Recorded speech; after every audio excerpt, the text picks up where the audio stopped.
যেই কোনো ব্যক্তি সেই ইসলামকে ছেড়ে দিয়ে, ইসলামকে বাদ দিয়ে অন্য কোনো কিছুকে তার দিন হিসেবে, আদর্শ হিসেবে সে তালাশ করবে, খোঁজ করবে, অন্য কিছুকে, ইসলাম ব্যতি রেখে অন্য কিছুকে সে নিজের জীবন আদর্শ হিসেবে গ্রহণ করবে,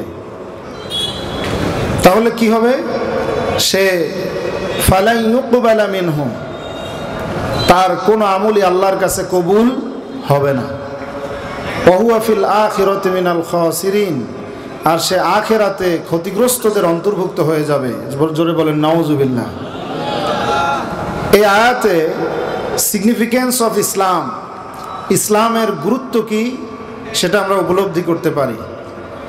আমি যদি একেবারেই দ্ব্যর্থহীন ভাষায় আপনাদের সামনে বলি, তাহলে এভাবে বলা যায় যে আল্লাহ তাআলা আমাদেরকে তার অসংখ্য নাজ নেয়ামত দিয়ে গোটা বিশ্ব মানবতাকে ধন্য করেছেন। কথা ঠিক না? এমনকি আল্লাহ তাআলা বলেছেন, ওয়া ইন তাউদ্দু নি'মাতাল্লাহি লা তুহসুহা, তোমরা যদি আল্লাহর নেয়ামতকে গণনা করতে শুরু করো, আল্লাহর নেয়ামত গুণে শেষ করা যাবে না। আল্লাহ পাক আমাদেরকে যত নেয়ামত দিয়েছেন তার মধ্যে শ্রেষ্ঠ নেয়ামত কোনটি বলতে পারবেন? সেই শ্রেষ্ঠ নেয়ামতের নাম হচ্ছে ইসলাম। শ্রেষ্ঠ নেয়ামতের নাম কি? ইসলাম। ইসলামের সংবিধান কোরআন। জোরে বসরে বলেন সুবহানাল্লাহ। দলিল কি? কোরআন শরীফে আল্লাহ পাকের যত নাম আছে, প্রায় 3000 আল্লাহর নাম আছে, তার মধ্যে সিফাতি নাম আছে 99টা। এর মধ্যে আল্লাহর দয়া, ওয়া রাহমাতি ওয়াসিআত কুল্লা শাই, আল্লাহর যেই দয়া, যেই নামের গুণের দয়া গোটা সৃষ্টিকুল পেয়েছে, নাস্তিকরা পেয়েছে, মোরতাদরা পেয়েছে, সমস্ত অমুসলিমরা এমনকি যারা আল্লাহকে গালিগালাজ করে তারাও যেই রহমত থেকে বঞ্চিত নয়, যেই নামের গুণের কারণে আল্লাহ তাদের প্রতি রহমত করেন, আল্লাহর সেই নামটা হচ্ছে আর রহমান। সেটা নামটা কি? এই আর রহমান নামে আল্লাহ একটা কোরআনে সূরা নাজিল করেছেন। সুবহানাল্লাহ। ওখানে আল্লাহ কি বলছেন? আল্লাহ বলেছেন আর রহমান আল্লামাল কোরআন। এখানে আল্লাহ বলতে পারতেন আর রাজ্জাকু আল্লামাল কোরআন, অথবা আল গফফারু আল্লামাল কোরআন, অথবা যে কোনো আল্লাহর সিফাতি নামকে আল্লাহ পাক এখানে বলতে পারতেন। আল্লাহ তা না বলে রহমান নামকে এখানে ব্যবহার করেছেন। এর উদ্দেশ্য কি? উদ্দেশ্য হচ্ছে এই যে আল্লাহ পাক গোটা সৃষ্টিকুলের প্রতি অক্সিজেন দিয়ে, আলো দিয়ে, বাতাস দিয়ে, মানুষ হিসেবে আমাদেরকে সৃষ্টি করে আমাদের হিউম্যান বডি সিস্টেমের মধ্যে যত পার্টস, বডি, দেহের অঙ্গ প্রত্যঙ্গগুলো কাজ করে, এই সমস্ত কিছুকে, যত নেয়ামত আমরা যা কিছু উপলব্ধি করি, যা কিছু উপলব্ধি করি না, সমস্ত নেয়ামতের মধ্যে আল্লাহ যত দয়া করেছেন, এত সব নেয়ামত দিয়ে কোরআনের মতো একটা সংবিধান আমাদেরকে দিয়ে সবচেয়ে শ্রেষ্ঠ দয়ার প্রমাণ আল্লাহ পাক দিয়েছেন। সুবহানাল্লাহ। এই কোরআন হচ্ছে আমাদের সংবিধান। কোরআন কি? সংবিধান। ইসলাম দুটো জিনিসের সমন্বয়। আল্লাহ রাব্বুল আলামিন কোরআনে কারীমের মধ্যে বলছেন, قد جاءكم من الله نور وكتاب مبين, আমি আল্লাহর পক্ষ থেকে তোমাদের জন্য এসেছে একটি আলো। সুবহানাল্লাহ বলেন। আর এসেছে সুস্পষ্ট কিতাব। এখন আলো কি? এই আলো হচ্ছেন বিশ্বনবী মুহাম্মদ রাসূলুল্লাহ বলেন সাল্লাল্লাহু আলাইহি ওয়াসাল্লাম। তাকে এখানে আলো হিসেবে আল্লাহ উল্লেখ করেছেন। এখন আল্লাহর নবী কেমন আলো? আমাদের কমন সেন্স কি বলে যে রাসূলের যেই সম্মান, যে ইজ্জত, তার যে অবস্থান, তাতে নবীজির তুলনা হতে পারত সূর্যের সাথে বা চাঁদের সাথে। কথা ঠিক কিনা? কিন্তু আল্লাহ পাক রাসূলকে বলেছেন সিরাজাম মুনীরা। সুবহানাল্লাহ বলেন। একটা প্রজ্বলিত, প্রজ্বলমান অগ্নিশিখা, অর্থাৎ একটা চেরাগের সাথে, মোমবাতির সাথে, ল্যাম্পের সাথে আল্লাহ তুলনা করেছেন। উদ্দেশ্য কি? উদ্দেশ্য হচ্ছে সূর্য, তার আকৃতি পৃথিবীর চেয়ে 13 লক্ষ গুণ বড় হোক, তার প্রখরতা দিয়ে পৃথিবীকে এসে যতই উত্তপ্ত করে তুলুক, সূর্য যদি আজ থেকে নিয়ে কিয়ামত পর্যন্ত আত্মপ্রচেষ্টা চালায়, আর একটি ছোট্ট তারকা বা ছোট্ট সূর্যেরও সে জন্ম দিতে পারবে না। কথা ঠিক কিনা বলেন? চাঁদ তার স্নিগ্ধময় আলো দিয়ে গোটা পৃথিবীকে সে যতই সুষমামণ্ডিত করে তুলুক, স্নিগ্ধময়ী করে তুলুক, জ্যোৎস্না প্লাবিত রাতে পৃথিবীকে যে সে যতই সৌন্দর্যমণ্ডিত করে তুলুক, চন্দ্র যদি কিয়ামত পর্যন্ত আত্মপ্রচেষ্টা চালায়, আর একটি ছোট্ট তারকাও সে বানাতে পারবে না। কথা ঠিক কিনা?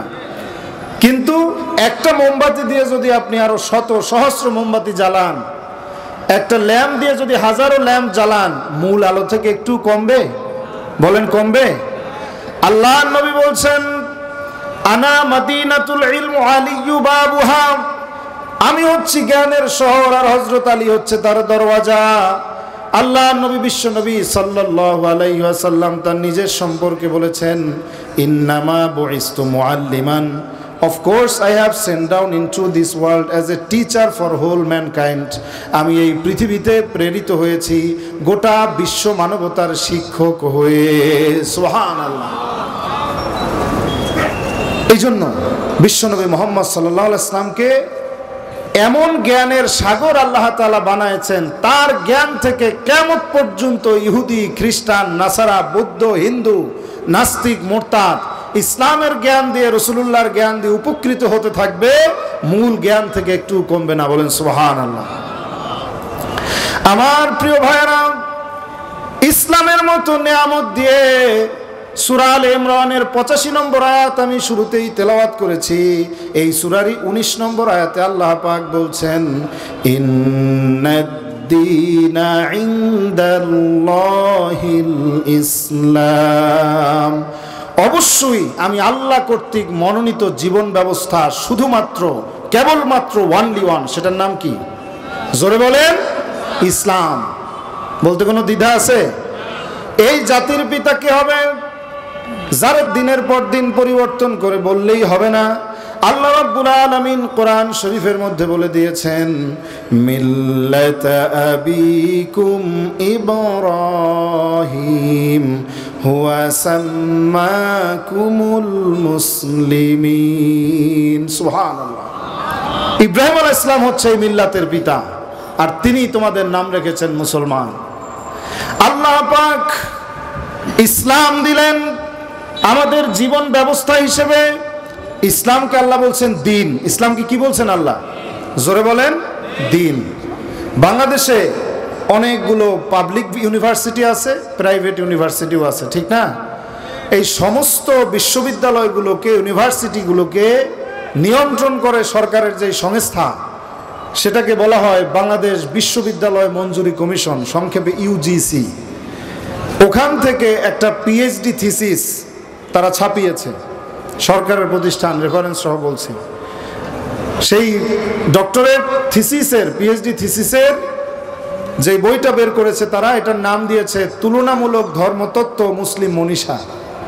এখানে লেখক, গবেষক তিনি প্রমাণ করে দেখিয়েছেন, ইসলামকে হুবহু ধর্ম অনুবাদ করলে হক আদায় হবে না, বরং ইসলাম হচ্ছে দিন। আর দিন, ইসলাম কি? দিন, জীবন ব্যবস্থা, জীবন দর্শন।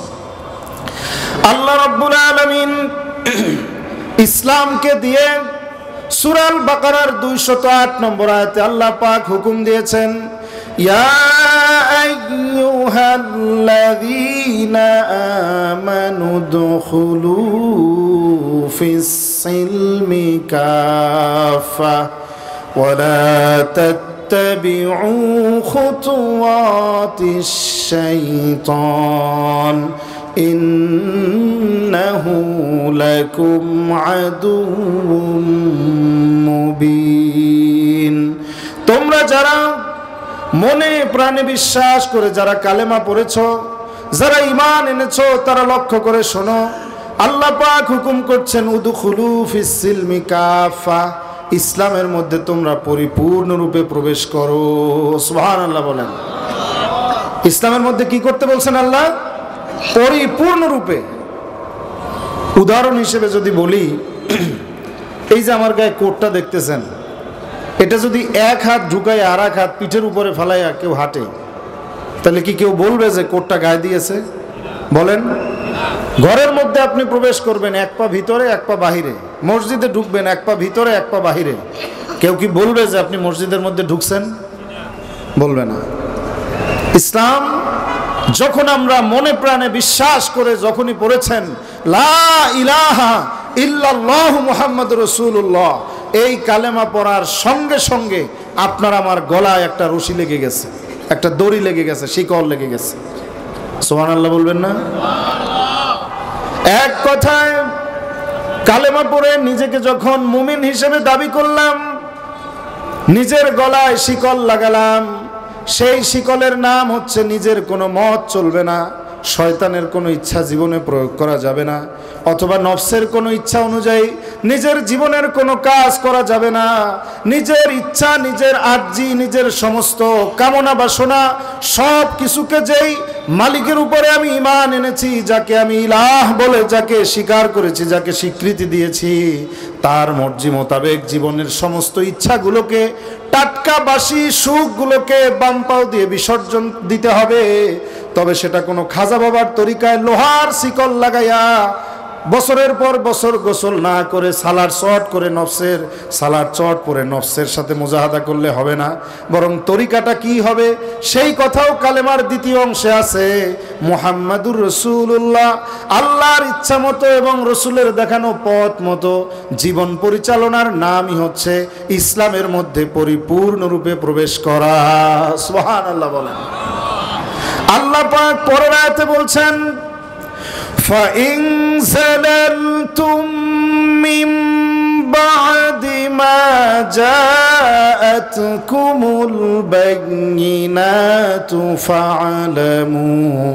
فَاعْلَمُوا أَنَّ اللَّهَ عَزِيزٌ حَكِيمٌ। জোরে সরে পড়েন আল্লাহু আকবার। কি ভয়ঙ্কর কথা! আল্লাহ তাআলা বুঝাইলেন যে আমি ইসলাম দিয়েছি, কোরআন দিয়েছি, রসুল দিয়েছি, এত সব নাজ নেয়ামত দিয়ে আমি তোমাদেরকে ধন্য করছি, ইসলামকে পরিপূর্ণরূপে আমি উপস্থাপন করেছি আমার রসুলের মাধ্যমে। এখন ইসলামের মধ্যে পরিপূর্ণরূপে দাখিল যদি না হও, কি হবে? ফাইন জালালতুম মিন বাদি মা জাআতকুমুল বাইয়িনাত, সুস্পষ্ট নিদর্শন আসার পরেও যদি তোমাদের পদস্খলন ঘটে, দিন থেকে যদি দূরে সরে যাও, হজের সময় হজ করবা, রমজানে রোজা রাখবা, আর বাহিরে নিজের রাজনীতি, অর্থনীতি, সংস্কৃতি এটা চালাবা নিজের বাবাদের কথা মতো, নিজের রাজনৈতিক নেতার কথা মতো, অমুকের কথা মতো, তমুকের কথা মতো, ব্যবসা করবা, সুদি লেনদেন করবা, এই সমস্ত শয়তানির কোনো সুযোগ নাই।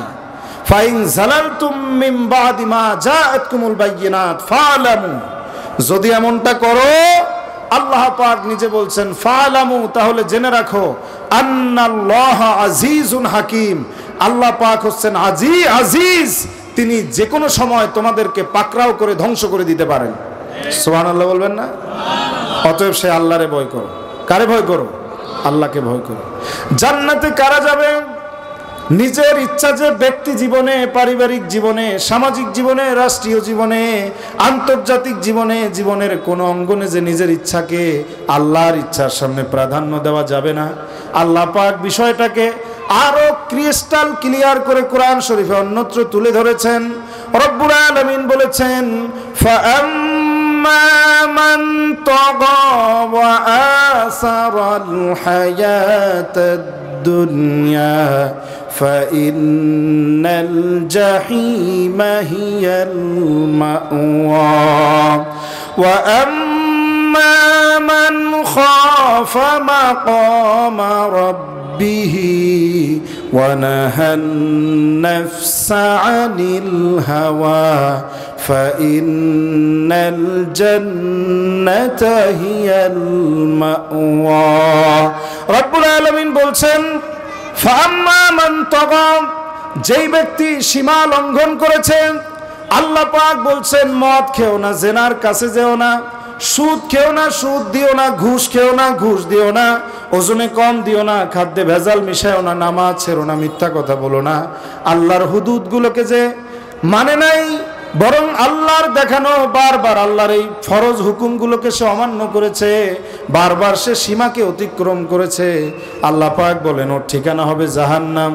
আর যে ব্যক্তি ওয়াম্মা মান খাফা মাকামা রাব্বিহি ওয়া নাহান নাফসা আনিল হাওয়া, কিয়ামতের দিন আল্লাহ রাব্বুল আলামিনের সামনে দেখা হলে, মোলাকাত হলে আল্লাহর সামনে কি জবাব দেব, এই চিন্তা যে দিলের মধ্যে ধারণ করেছে, আল্লাহকে ভয় করে আখিরাতে জবাবদিহিতার কথা চিন্তা করে, আল্লাহর সাথে সাক্ষাতের কথা চিন্তা করে যে ব্যক্তি নিজের টাটকা সুখগুলোকে বাম পাও দিয়ে লাথি মেরে বিসর্জন দিয়েছে, মন চাহি জীবনকে ছেড়ে দিয়ে রব চাহি জীবনকে যে ব্যক্তি পরিচালনা করেছে, আল্লাহ রাব্বুল আলামিন বলেন ওর ঠিকানা আমি বানায় দেব জান্নাত। সুবহানাল্লাহ।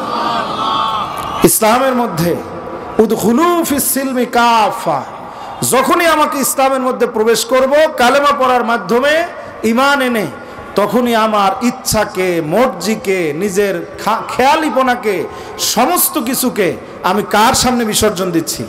জোরে বলেন, আল্লাহর সামনে। এই দাওয়াত পাওয়ার পরে যারা এই দাওয়াতে কর্ণপাত করবে না, বরং ঘুরাইয়া ফিরাইয়া নিজের রাজনৈতিক নেতার অথবা কোনো মুরব্বীর অথবা অন্য কোনো দালাল থেকে টাকা খায়া নিজের দিন থেকে দূরে সরে যাবে, ওদের সম্পর্কে আল্লাহ রাব্বুল আলামিন কোরআন শরীফে সূরা সফের মধ্যে পরিষ্কার করে ঘোষণা করেছেন, ওয়ামান আযলামু মিম্মান ইফতারা আলাল্লাহিল কাযিবা ওয়া হুয়া ইউদআ ইলাল ইসলাম والله لا يهدي القوم الظالمين। আগেই কোন সুবহানাল্লাহ। আল্লাহ পাক বলছেন ওয়ামান আযলামু মিম্মান ইফতারা আলাল্লাহিল কাযিবা, ওর চাইতে বড় জালেম আর কে আছে? ওয়ামান আযলামু ইসমে তাফজিলের সিগা, অর্থাৎ এর চাইতে মারাত্মক, এর চাইতে ভয়ঙ্কর কোনো জালেম আর কেউ হতে পারে না, যাকে ওয়াহুয়া ইউদআ ইলাল ইসলাম, যে আল্লাহ সম্পর্কে মিথ্যা রচনা করে অথচ তাকে ইসলামের দিকে আহ্বান করা হয়েছে। কথা বুঝতেছেন কিনা? আল্লাহ বলছেন ওর চাইতে জালেম আর কে আছে? ওয়ামান আযলামু মিম্মান ইফতারা আলাল্লাহিল কাযিবা, যে আল্লাহ সম্পর্কে মিথ্যা রচনা করে। বলে আল্লাহ সকল ক্ষমতার উৎস না, বরং জনগণই সকল ক্ষমতার উৎস। জোরে বলেন নাউজুবিল্লাহ। আল্লাহরে সেজদা দেয় মসজিদে, কিন্তু নিজের যে ব্যাংক চালাইতে হবে আল্লাহর ইচ্ছা মতো, ওইখানে আল্লাহর হুকুমের কোনো খবর নাই। আল্লাহর হুকুম মতো হজ করে, কিন্তু নিজের স্ত্রীকে বোনকে যে পর্দা করাইতে হবে সেই পর্দার হুকুম সে মানে না, বরং এটাকে ঘৃণা করে। বলেন নাউজুবিল্লাহ। আল্লাহ বলে ওর চাইতে জালেম আর কেউ হতে পারে না। কথা বুঝতেছেন? আমি বলছি না আল্লাহ বলছেন? আমার প্রিয় ভাইয়েরা, রব্বুল আলামিন একদিকে কঠোর কঠোর বার্তা দিয়েছেন, আবার অন্যদিকে আল্লাহ পাক আমাদেরকে ইসলামের দিকে ডাকার জন্য নসিহা করেছেন। আল্লাহ পাক বুঝাচ্ছেন, বান্দারে একটু বুদ্ধি খাটাও, মাথা খাটাও, কেন তুমি ইসলামের পথে আসবে না? আফাগায়রা দীনিল্লাহি ইয়াবগুন ওয়া লাহু আসলামা মান ফিস সামাওয়াতি ওয়াল আরদি তাওআন ওয়া কারহা ওয়া ইলাইহি ইউরজাউন। জোরে সোরে পড়েন আল্লাহু আকবার। আল্লাহ রাব্বুল আলামিন সূরা আলে ইমরানের 83 নম্বর আয়াতে বলছেন, আফাগায়রা দীনিল্লাহি ইয়াবগুন, are you searching any other ideology instead of Islam? তোমরা কি ইসলামকে ছেড়ে দিয়ে, ইসলামকে বাদ দিয়ে অন্য কোনো মতবাদ, অন্য কোনো জীবন আদর্শকে তোমাদের আদর্শ হিসেবে খুঁজতেছো, তালাশ করতেছো? অথচ আমি আল্লাহ গ্যারান্টি দিচ্ছি, ওয়ালাহু আসলামা মান ফিস সামাওয়াতি ওয়াল আরদি তাওআন ওয়া কারহা ওয়া ইলাইহি ইউরজাউন। অথচ যা কিছু আছে আসমানে, যা কিছু আছে জমিনে, সব কিছু তাওআন ওয়া কারহা, স্বেচ্ছায় হোক অনিচ্ছায় হোক, প্রত্যেকটা সৃষ্টিকুল তাদের ইচ্ছায় অথবা অনিচ্ছায় প্রত্যেকে তাদের আনুগত্যের মস্তক আমি আল্লাহ রাব্বুল আলামিনের সামনে নত করে আছে। সুবহানাল্লাহ বলেন। পুরোটা মনে হয় বোঝেন নাই, এই জন্য সুবহানাল্লাহ আসতে বলছেন। আচ্ছা বলেন তো, নভমণ্ডলে যা কিছু আছে, বিজ্ঞান এ পর্যন্ত যা কিছু আবিষ্কার করেছে, আমাদের এই গ্যালাক্সির মধ্যে 11 ধরনের সৃষ্টি বিজ্ঞান খুঁজে পেয়েছে। আমরা জিওগ্রাফিতে যেটা পড়েছি, নিহারিকা, নক্ষত্র, গ্রহ, উপগ্রহ, ধূমকেতু, ছায়াপথ, উল্কাপিণ্ড, এগুলো আমাদের মিল্কি ওয়ে গ্যালাক্সির মধ্যে মহাকাশে আছে। এই একটা মাত্র গ্যালাক্সি, এর মধ্যে এত কিছু, কতগুলো গ্রহ আছে। এক বৃহস্পতি গ্রহ পৃথিবীর চেয়ে অসংখ্য গুণ বড়। পৃথিবীর একটা মাত্র উপগ্রহ চাঁদ, আর বৃহস্পতির অন্তত 24টা উপগ্রহ আছে। যত গ্রহ আছে সব এক জায়গায় করলেও বৃহস্পতির অর্ধেক হবে না, এত বড় গ্রহ। শনি নামে আর একটা গ্রহ, মঙ্গল গ্রহ, বুধ গ্রহ, নেপচুন, প্লুটো, ইউরেনাস। প্লুটো অবশ্য অস্তিত্ব হারাইছে কিছুদিন আগে। আমার বলার উদ্দেশ্য, এরকম সৌরজগৎ একটা না দুইটা না, 10 লক্ষ কোটির উপরে সৌরজগৎ বিজ্ঞান মহাকাশে খুঁজে পেয়েছে। বলেন সুবহানাল্লাহ। একটা গ্রহ বা উপগ্রহের ক্ষমতা নাই আল্লাহর ইচ্ছার বাইরে এক জাররা পরিমাণ এদিকে সেদিকে তারা মুভ করতে পারে। এটা বিজ্ঞান বলছে, আমাদের কথা না। যেমন চাঁদ সম্পর্কে বিজ্ঞানীরা বলেছে, চাঁদকে যেই অবস্থানে, যেই ডিগ্রিতে আল্লাহ তাআলা সেট করেছে, ওখান থেকে চাঁদ যদি সামান্য 2-1 ডিগ্রি নিচে নেমে আসে, গোটা পৃথিবী বন্যায় ডুবে যাবে, প্লাবিত হয়ে যাবে। এখানে কোনো মানুষের, কোনো প্রাণীর বসবাসের উপযোগিতা থাকবে না। আবার বিজ্ঞানীরাই বলছে যে চাঁদ যেখানে আছে, এখান থেকে যদি 2-1 ডিগ্রি উপরে উঠে যায়, গোটা পৃথিবী শুকিয়ে মরুভূমিতে পরিণত হয়ে যাবে। সূর্য সম্পর্কে বিজ্ঞান বলছে, সূর্য যেখানে আছে, এখান থেকে যদি 2-1 ডিগ্রি নিচে নেমে আসে, গোটা পৃথিবী জ্বলে পুড়ে ছারখার হয়ে যাবে, ছাই হয়ে যাবে। আবার বিজ্ঞানীরা বলেছে, এখান থেকে যদি 2-1 ডিগ্রি উপরে উঠে যায়, গোটা পৃথিবী ঠান্ডায় ডিপ ফ্রিজের মতো অবস্থা হয়ে যাবে। এ সমস্ত কুদরত কার? সূরা ইয়াসিন আল্লাহ পাক বলছেন, লাশ-শামসু ইয়ামবাগি লাহা আন তুদরিকাল কমারা ওয়ালাল লাইলু সাবিকুন নাহার ওয়া কুল্লুন ফি ফালাকি ইয়াসবাহুন। প্রবল জ্ঞানী হইবে যাহারা, আপন মনেতে বুঝিবে তাহারা, রাত্রি পারে না গে যাইবার, দিনের স্থান করি অধিকার। চন্দ্র বাঁধে না সূর্যের গায়েতে, সূর্য পারে না চন্দ্রকে ধরিতে, যার যে স্থান বহাল রাখিয়া ভ্রমণ করিছে আল্লাহকে ডরিয়া। ওয়া কুল্লুন ফি ফালাকি ইয়াসবাহুন। আল্লাহ রাব্বুল আলামিন যত সৃষ্টিকুল বানাইছেন, কোনো সৃষ্টির ক্ষমতা নাই আল্লাহর ইচ্ছার বাইরে গিয়ে তারা চলে, আল্লাহর হুকুমের বাইরে গিয়ে তাদের জীবন ইতবাত করে। আল্লাহ রাব্বুল আলামিন সূরা সফের 1 নম্বর আয়াতে বলছেন, সূরা হাসরের 1 নম্বর আয়াতে রব্বুল আলামিন একই বক্তব্য তুলে ধরেছেন, সাব্বাহা লিল্লাহি মা ফিস সামাওয়াতি ওয়া মা ফিল আরদ। যা কিছু আছে আসমানে, যা কিছু আছে জমিনে, সমস্ত সৃষ্টিকুল আল্লাহ রাব্বুল আলামিনের তাসবিহ করে। সুবহানাল্লাহ। সমস্ত সৃষ্টিকুল কার তাসবিহ জপে? আল্লাহ পাকের তাসবিহ জপে। অতএব একটা সিদ্ধান্তে আমরা উপনীত হতে পারি, সমগ্র সৃষ্টিকুলের তারা আনুগত্য করে, ইবাদত করে, উপাসনা করে শুধু কার? জোরে বলেন কার? আল্লাহ। সবাই আল্লাহর সামনে আনুগত্য করে আছে। অতএব আল্লাহ আমাদেরকে বুঝাইতে চাইলেন যে তোমরা তাহলে ইসলামকে ছেড়ে দিয়ে অন্য কোন দিকে যাইতেছো? আফা গায়রা দীনিল্লাহি ইয়াবগুন। তোমরা কি ইসলামকে ছেড়ে দিয়ে অন্য কোন জীবন আদর্শকে নিজেদের আইডিওলজি হিসেবে, নিজেদের জীবন আদর্শ হিসেবে তোমরা অন্য কিছুকে গ্রহণ করতে চাও? অথচ সমস্ত সৃষ্টিকুল আমি আল্লাহর সামনে স্বেচ্ছায় বা অনিচ্ছায় আনুগত্যের মস্তক নত করে আছে। বলেন সুবহানাল্লাহ। প্রিয় ভাইয়েরা, ইসলাম আমাদেরকে দেওয়া আল্লাহ পাকের সর্বশ্রেষ্ঠ নেয়ামত। আবারও পড়েন আলহামদুলিল্লাহ। এই ইসলামকে যদি আল্লাহ পাক আমাদেরকে না দিতেন, এই পৃথিবী মানুষ বসবাসের উপযোগী হতো না, পৃথিবী হতো জানোয়ার বসবাসের উপযোগী। কারণ ইসলাম আমাকে শিখায়েছে আমার মাকে কতটুকু ভালোবাসতে হবে, মাকে কতটুকু শ্রদ্ধা করতে হবে, পিতাকে কতটুকু সম্মান করতে হবে, নিজের মুরব্বীদেরকে কিভাবে সম্মান করতে হবে, ছোটদেরকে কিভাবে স্নেহ করতে হবে, প্রতিবেশীর হক কিভাবে আদায় করতে হবে, স্বামী স্ত্রী পরস্পরের হক কিভাবে আদায় করবে। এক কথায় মানুষের ব্যক্তি জীবন, পারিবারিক জীবন, সামাজিক জীবন, রাষ্ট্রীয় জীবন, আন্তর্জাতিক জীবন, সাংস্কৃতিক জীবন, অর্থনৈতিক জীবন, জীবনের প্রত্যেকটা দিক এবং বিভাগ সম্পর্কে সুনিপুণ দিক ইসলাম থেকে মুসলমানদেরকে দূরে সরায় দেওয়ার জন্য সৃষ্টির সূচনা লগ্ন থেকে শয়তান এবং শয়তানের খলিফাদের প্রচেষ্টার কোনো অন্ত নাই। কথা ঠিক কিনা?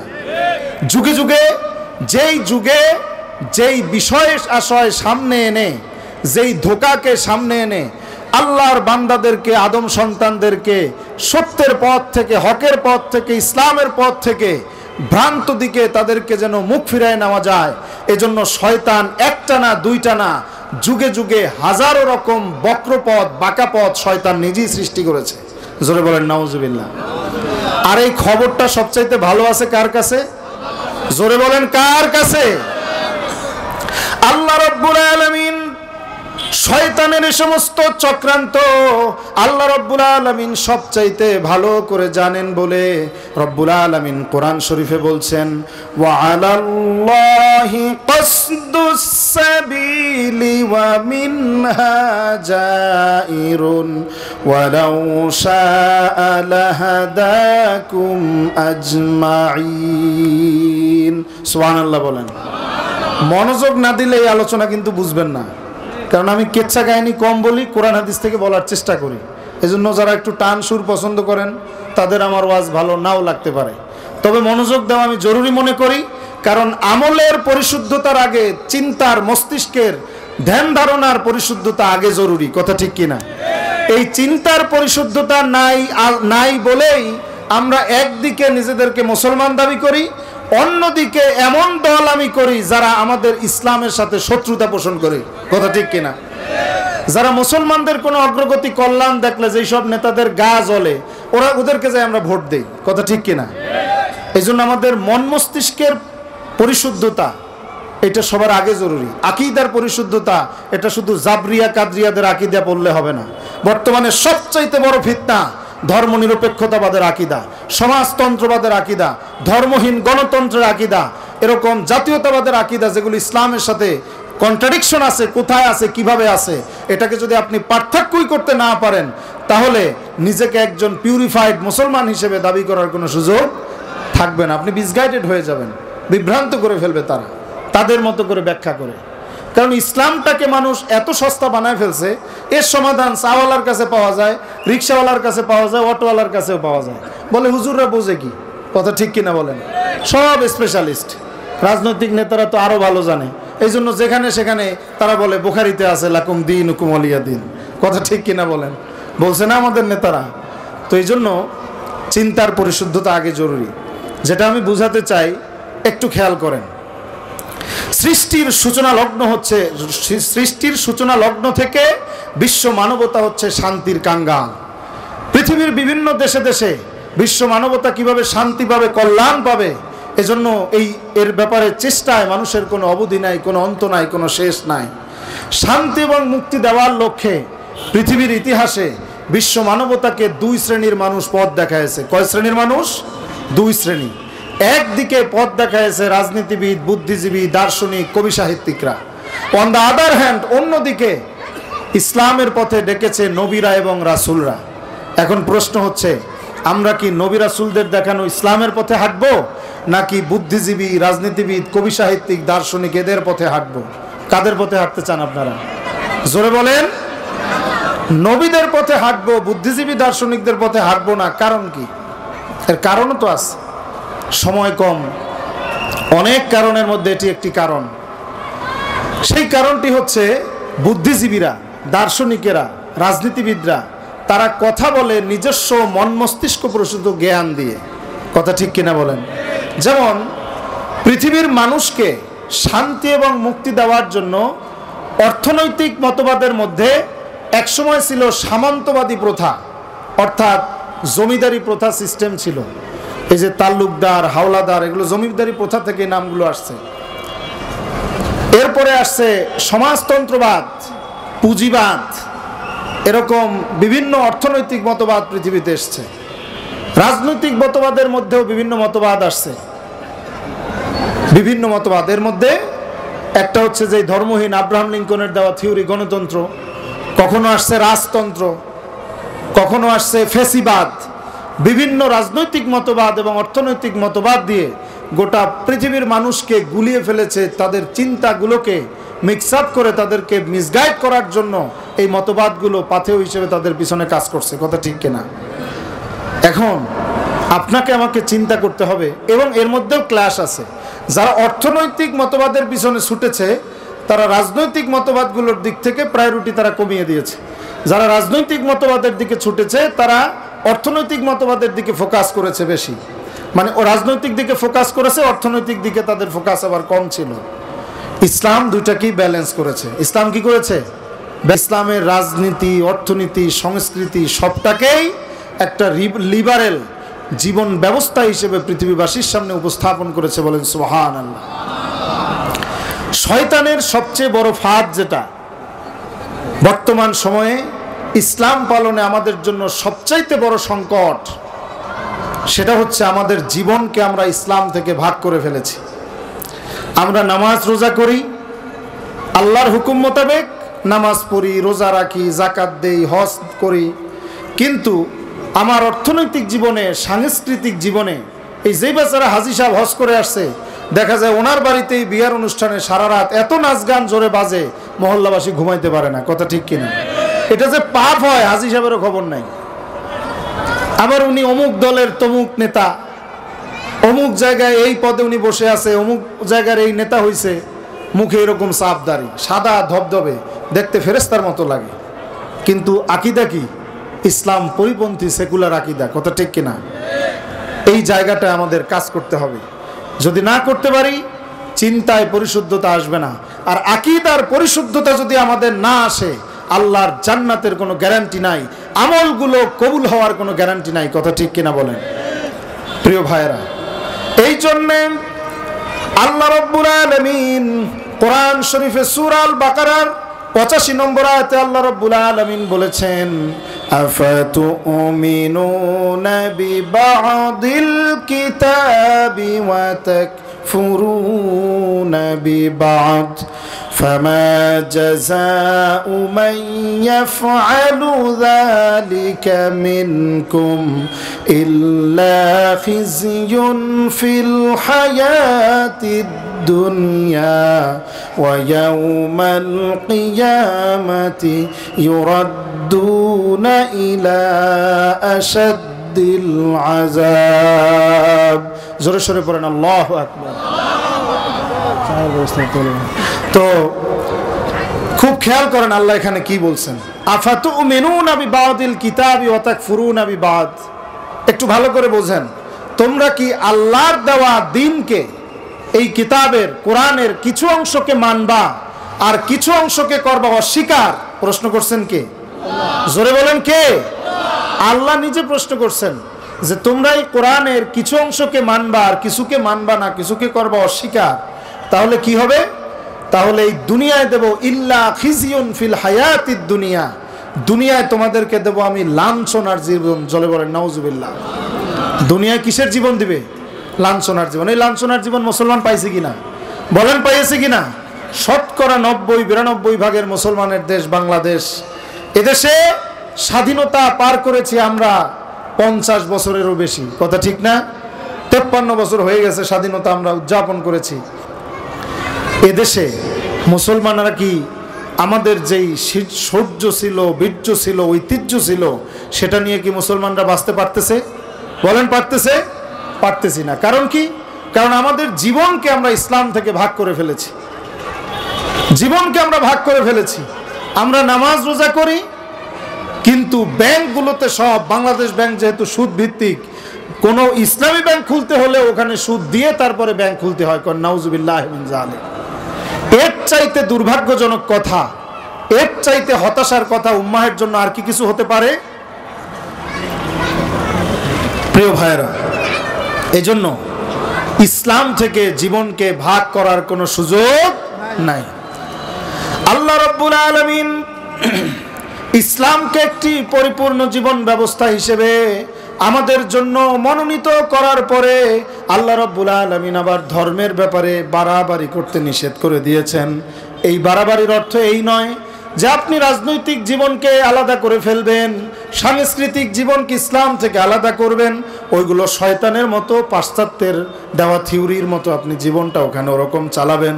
আর ব্যক্তি জীবনে নামাজ করবেন, রোজা করবেন, এর নাম লা ইকরাহা ফিদ্দীন নয়, বরং লা ইকরাহা ফিদ্দীনের অর্থ হচ্ছে যে আপনি অন্য কোনো অমুসলিমকে জবরদস্তি করে ইসলামে ঢুকাতে পারবেন না। কথা ঠিক কিনা বলেন? কারণ সেকুলারিস্টরা এই আয়াতটাকে দলিল হিসেবে আনে। তারা বলে যে ধর্মের ব্যাপারে কোনো জবরদস্তি নাই, মানে ওনার মন চাইছে উনি যা খুশি করবে রাজনৈতিক অঙ্গনে, সাংস্কৃতিক অঙ্গনে, শিক্ষা ব্যবস্থায়, এগুলোতে ইসলাম লাগবে না, ধর্মের ব্যাপারে বাড়াবাড়ি নাই। কত সুন্দর ফতোয়া, কত সুন্দর দলিল। প্রিয় ভাইয়েরা, এজন্য ইসলামকে ইসলামের মতো করে আমাদেরকে বুঝতে হবে। কথা বুঝতেছি কিনা? আল্লাহ পাক ইসলামকে কিভাবে অনুসরণ করব তার স্পষ্ট বক্তব্য সূরা সফে আল্লাহ পাক দিয়েছেন।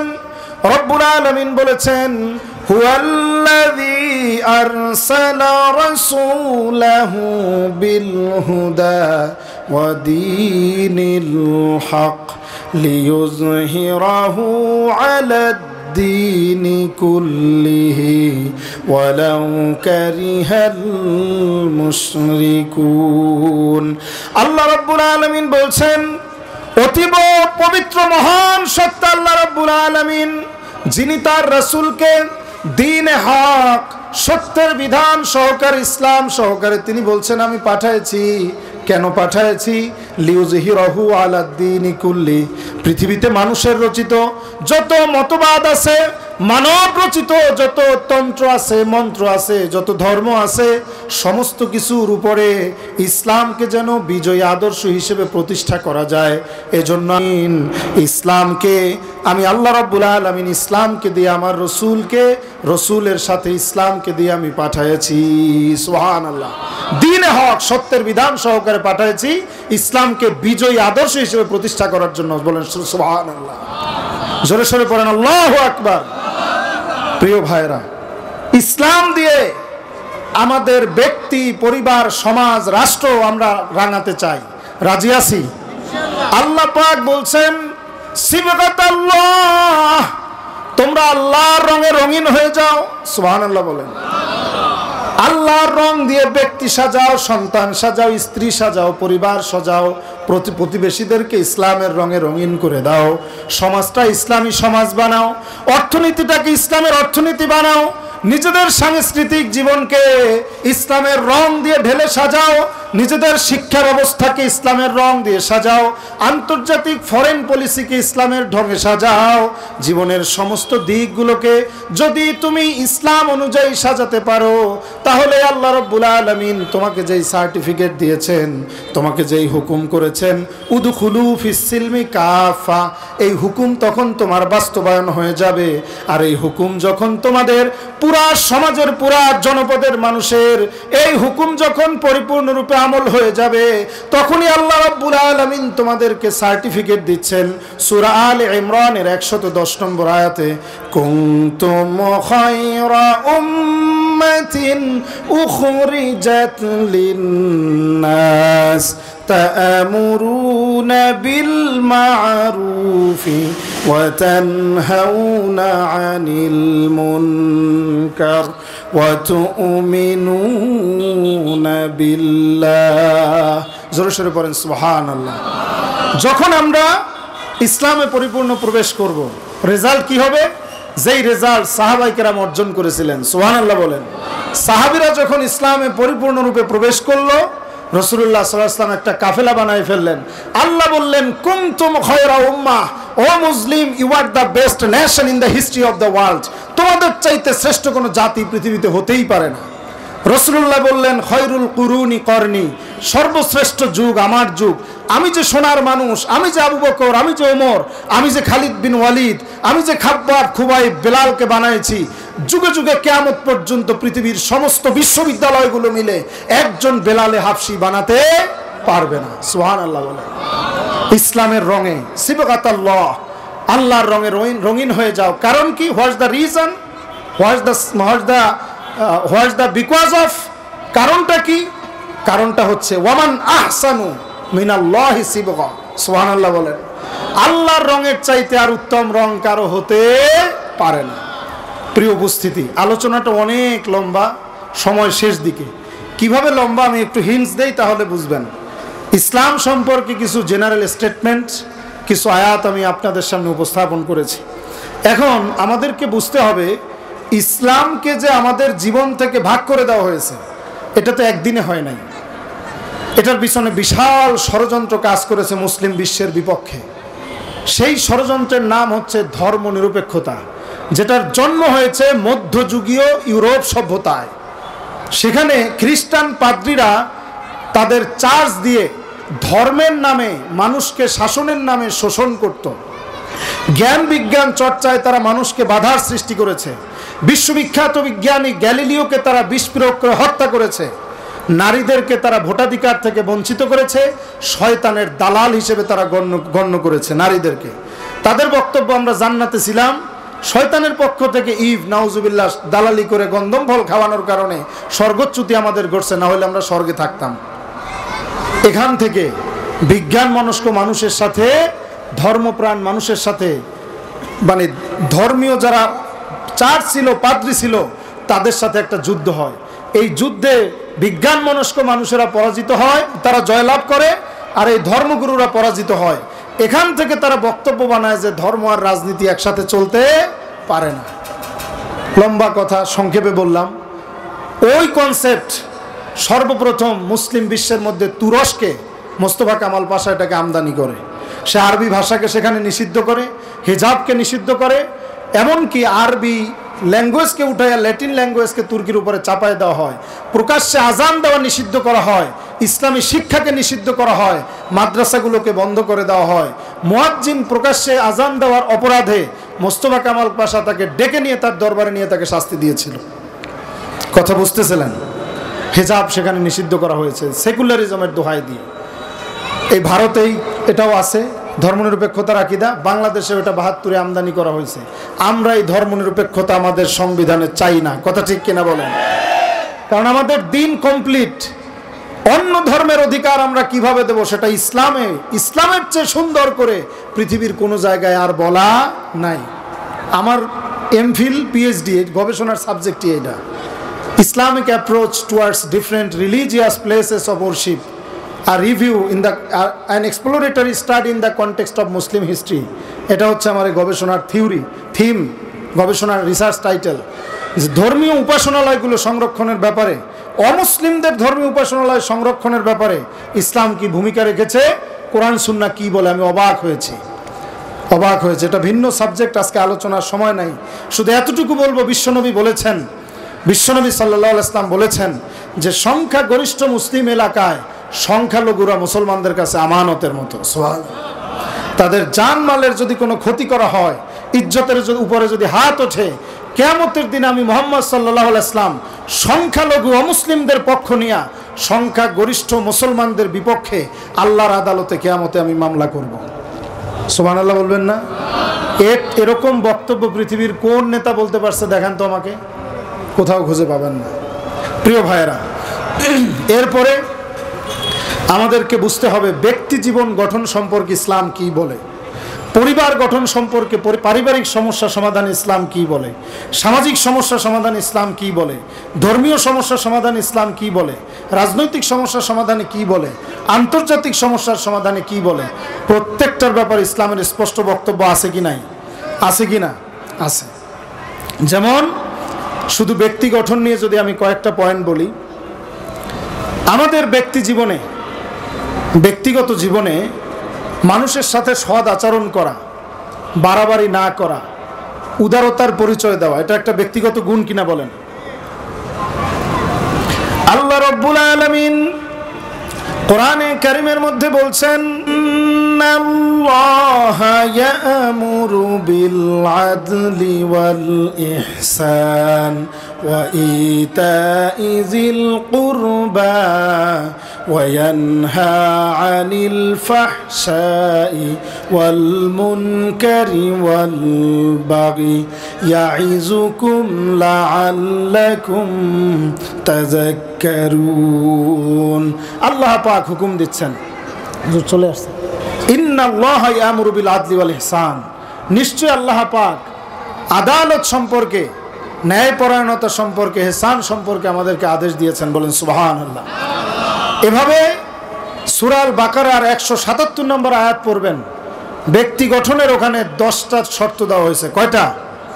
লাইসাল বিররু আন তুওয়াল্লু উজুহাকুম কিবালাল মাশরিকি ওয়াল মাগরিব ওয়ালাকিন্নাল বিররা মান আমানা বিল্লাহি ওয়াল ইয়াউমিল আখিরি ওয়াল মালাইকাতি ওয়াল কিতাবি ওয়ান নাবিয়্যিন ওয়া আতাল মালা আলা হুব্বিহি যাবিল কুরবা ওয়াল ইয়াতামা ওয়াল মাসাকিনা ওয়া ইবনাস সাবিল ওয়াস সাইলিনা ওয়া ফির রিকাব ওয়া আকামাস সালাত ওয়া আতাজ যাকাত ওয়া আমারু বিল ওয়া আকামাস সালাত ওয়া আতাজ যাকাত ওয়াল মুফুনা বিআহদিহিম ইযা আহাদু ওয়াস সাবিরিনা ফিল বাসাই ওয়াদ দাররাই ওয়া হিনাল বাস উলাইকাল্লাযীনা সাদাকু ওয়া উলাইকা হুমুল মুত্তাকুন। সুবহানাল্লাহ বলেন। লম্বা একটি আয়াত, 10 দফা শর্ত আল্লাহ দিয়েছেন। 5 দফা আমাদের বিশ্বাসের সাথে সম্পৃক্ত, ঈমানের সাথে। সেটা কি? পূর্ব দিকে এবং পশ্চিম দিকে মাথা ঘোরানোটাই কোনো মূল কথা নয় নেককার হওয়ার জন্য, পুণ্যবান হওয়ার জন্য। বরং আল্লাহ পাক বলছেন পুণ্যবান হওয়ার জন্য শর্ত হচ্ছে মান আমানা বিল্লাহি, আল্লাহর উপর ঈমান আনতে হবে, ওয়াল ইয়াউমিল আখিরি, আখিরাতের উপর ঈমান আনতে হবে, ওয়াল মালাইকাতি ওয়াল কিতাবি ওয়ান নাবিয়্যিন, ফেরেশতাদের উপরে, কিতাবের উপরে, নবীদের উপরে। এই 5 দফা গেল নিজেদের বিশ্বাস, ঈমান সমৃদ্ধ করার জন্য। এরপরেই আসছে আমলি 5 দফা। এরপরে কিসের 5 দফা?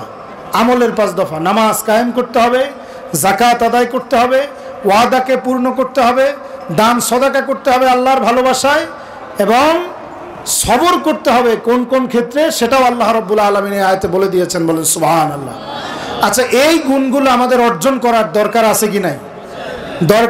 দরকার আছে বলেই আল্লাহ পাক ইন্ডিভিজুয়ালি এগুলো আমাদেরকে বর্ণনা করেছেন এবং গুণগুলো অর্জন করার জন্য আমাদেরকে তাকিদ করেছেন, যাতে ব্যক্তি জীবন গঠন করে আমরা আমাদের পারিবারিক জীবনে এই গুণগুলোকে আমরা পরিবারের সদস্যদের মধ্যে নিয়ে আসতে পারি, আদর্শ ইসলামী পরিবার আমরা গঠন করতে পারি। আল্লাহ তৌফিক দেন, বলে না আমিন। প্রিয় ভাইয়েরা, বর্তমান সময়ে সবচাইতে আমাদের একটি বড় ফিতনা হচ্ছে যে আমরা সময়ের দাম দেই না। কথা ঠিক কিনা? বিশেষ করে ফেসবুক, ইউটিউব আসার কারণে, এই টাচ অ্যান্ড্রয়েড ফোনের কারণে, স্ক্রিন মনিটরের মানে স্ক্রিন এডিকশনের কারণে আমাদের পারিবারিক বন্ধন, এমনকি আত্মীয়তার বন্ধন থেকে আমরা বিচ্ছিন্ন হয়ে যাচ্ছি। কথা ঠিক কিনা বলেন? অথচ একজন মুমিন কিভাবে তার ব্যক্তি জীবনকে গঠন করবে এ সম্পর্কে আল্লাহ পাক সূরা মুমিনের শুরুতে অনেকগুলো বৈশিষ্ট্য আল্লাহ পাক এখানে ঘোষণা করেছেন। এর মধ্যে শুরুতে আল্লাহ পাক বলছেন, قد أفلح المؤمنون الذين هم في صلاتهم خاشعون والذين هم عن اللغو معرضون। সুবহানাল্লাহ বলেন। মুমিন সে ব্যক্তি সফল হয়েছে, মুমিন বিশ্বাসী, সে নামাজের মধ্যে বিনয়ী, আর তার অন্যতম একটি বৈশিষ্ট্য হচ্ছে ওয়াল্লাযীনা হুম আনিল লাগwi মুরিদুন। কোন মুমিন ব্যক্তি সে কোনো বেহুদা কাজকর্মে নিজের সময়কে নষ্ট করতে পারে না। সুবহানাল্লাহ বলেন। আজকে ইসলামী শিক্ষাকে পঙ্গু করে দেওয়ার ষড়যন্ত্র সামনে নিয়ে, খুব ভালো করে বোঝেন, আমি শেষ করবো এখনই। আমাদের শিক্ষা ব্যবস্থা, যারা আগে স্কুলে পড়েছেন, আপনাদেরকে ইসলাম শিক্ষা নামে একটা সাবজেক্ট পড়ানো হইতো। কথা ঠিক না? পড়ানো হইতো কি না? ইসলাম শিক্ষা এই নামেই সাবজেক্টটা ছিল। কিন্তু যখন বিগত ফেসিবাদী ভারতের দালাল সরকার ক্ষমতায় আসলো, নুরুল ইসলাম নাহিদের মতো একটা বামপন্থী শয়তানকে শিক্ষামন্ত্রী করা হলো, সে ইসলাম শিক্ষাকে পঙ্গু করে দেওয়ার ষড়যন্ত্র করে ইসলাম ও নৈতিক শিক্ষা নামে সাবজেক্টকে নামকরণ করেছে। কথা ঠিক কিনা? তাহলে প্রশ্ন ওঠে, ইসলাম কি নৈতিকতা শিখায় না? হিন্দু ধর্ম নৈতিক শিক্ষা, বৌদ্ধ ধর্ম নৈতিক শিক্ষা, মানে প্রত্যেকটা ধর্মকে, কারণ এই শয়তানের দল ওরা তো কোনো ধর্ম মানে না, নাস্তিক্যবাদী, ওদের কোনো ধর্ম নাই, কোনো ধর্মগুরু নাই, কোনো আদর্শ নাই, কোনো নৈতিকতার জায়গা নাই। নাস্তিকরা নৈতিকতার সংজ্ঞা কিভাবে আনবে? এই জন্য নৈতিকতা নামে আলাদা একটা সাবজেক্ট শুধুমাত্র স্কুল কলেজে ঢুকায় তারা থামে নাই। বিসিএস এর মতো পরীক্ষা, বাংলাদেশ সিভিল সার্ভিস সবচেয়ে প্রেস্টিজিয়াস কঠিন পরীক্ষা যেটা, সেখানেও প্রিলিমিনারি পরীক্ষায় 200 মার্কসের মধ্যে 10 মার্ক এই নৈতিকতার উপরে তারা ঢুকাইছে। কথা ঠিক কিনা? এখানে কত বড় ষড়যন্ত্র! এই নৈতিকতার কোনো সংজ্ঞা একটু বোঝেন ভালো করে। এটা বলে আমি শেষ করব, আমার সময় 9টা পর্যন্ত, আরও 5-6 মিনিট আছে। তো নৈতিকতার সংজ্ঞা যখন আমি ওদের বই থেকে পড়তে গেছি, সেখানে তারা নৈতিকতার সংজ্ঞা এনেছে ম্যাকিয়াভেলির সংজ্ঞা। ম্যাকিয়াভেলি বিশ্ববিখ্যাত একজন দার্শনিক। আপনারা যারা বিসিএস ক্যাডার হয়েছে যা পড়ছে ওদেরকে জিজ্ঞেস করো, MP3 বই পড়ে, ওই জর্জের MP3-র যে বই নৈতিকতার উপরে, সেই বইয়ে ম্যাকিয়াভেলির নৈতিকতার সংজ্ঞার মধ্যে দেখানো হয়েছে যে মানুষ রাষ্ট্রের প্রয়োজনে, দেশের স্বার্থে যত অন্য দেশের নাগরিককে হত্যা করতে হয়, জ্বালায় দিতে হয়, পোড়ায় দিতে হয়, জনপদকে ধ্বংস করতে হয়, এ ব্যাপারে কারো নৈতিকতা, কোনো রাষ্ট্রপ্রধানের, রাজনীতিবিদদের নৈতিকতায় কোনো বাধা দিতে পারবে না। বলেন নাউজুবিল্লাহ। এই শয়তানি চিন্তা অং সান সুচি যে শান্তিতে নোবেল প্রাইজ পেয়েছে এই বার্মায়, সে শান্তিতে নোবেল প্রাইজ পাওয়া সত্ত্বেও যখন রোহিঙ্গা মুসলমানদেরকে আরাকান থেকে বের করে দেওয়া হয়, তাদেরকে যখন জ্বালিয়ে পুড়ে সেখানে সরকার করা হয়, তাদের ঘরবাড়িগুলোকে জ্বালিয়ে ছাই করে দেওয়া হয়, একটা বিবৃতি পর্যন্ত এই শয়তান দেয় নাই। কথা ঠিক কিনা? কারণ ওদেরকে নৈতিকতার সংজ্ঞা শেখানোই হয়েছে ওইভাবে। অথচ ইসলামের নৈতিকতা কি? ইসলামের নৈতিকতা কোরআন শরীফে আল্লাহ পাক সূরা মায়েদার 32 নম্বর আয়াতে বলছেন, মান কাতালা নাফসান বিগাইরি নাফসিন আও ফাসাদান ফিল আরদি ফাকান্নামা কাতালান নাস জামিআ। সুবহানাল্লাহ বলেন। যে ব্যক্তি ইচ্ছা করে কোনো একজন আল্লাহর বান্দা অন্য একজন মানুষকে যে ইচ্ছা করলে হত্যা করলো, ইচ্ছা করে শুধুমাত্র নিজের খামখেয়ালিপনার কারণে ইচ্ছা করে কোনো ব্যক্তি যদি অন্য একটা ব্যক্তিকে হত্যা করে, সেজন্য পৃথিবীর সমস্ত মানুষকে হত্যা করলো। আচ্ছা, এখানে কি মুসলমানদের কথা বলা হয়েছে নাকি? বলেন, যে কোনো ব্যক্তি, সে যেই ধর্মের হোক, যেই ভাষার হোক, যেই বর্ণের হোক, ইসলামের মানবতা এই পর্যায়ে। অতএব ইসলামকে যারা বদনাম দেয়, জঙ্গিবাদ বলে, সন্ত্রাসবাদ বলে, ওদের মস্তিষ্কের সুস্থতা কামনা করি। কথা ঠিক কিনা বলেন? প্রিয় ভাইয়েরা, আমি আর লম্বা করব না।